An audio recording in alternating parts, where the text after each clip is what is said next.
অমলকান্তি আমার বন্ধু। স্কুলে আমরা একসঙ্গে পড়তাম। রোজ দেরি করে ক্লাসে আসতো, পড়া পারতো না। শব্দরূপ জিজ্ঞেস করলে এমন অবাক হয়ে জানলার দিকে তাকিয়ে থাকতো যে দেখে ভারী কষ্ট হতো আমাদের।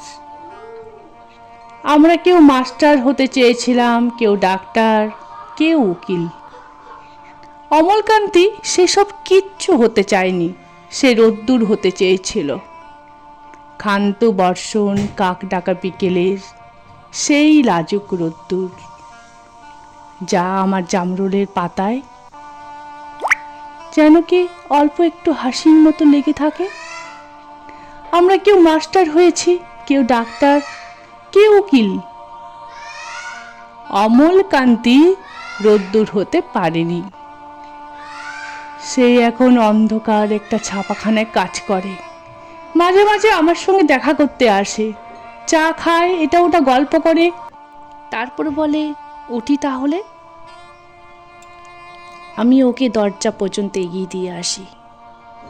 আমাদের মধ্যে যে এখন মাস্টারি করে, অনায়াসে সে ডাক্তার হতে পারত। যে ডাক্তার হতে চেয়েছিল, উকিল হলে তার এমন কিছু ক্ষতি হতো না।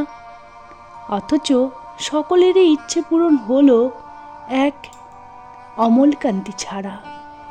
অমলকান্তি রোদ্দুর হতে পারেনি। সেই অমলকান্তি রোদ্দুরের কথা ভাবতে ভাবতে যে একদিন রোদ্দুর হয়ে যেতে চেয়েছিল,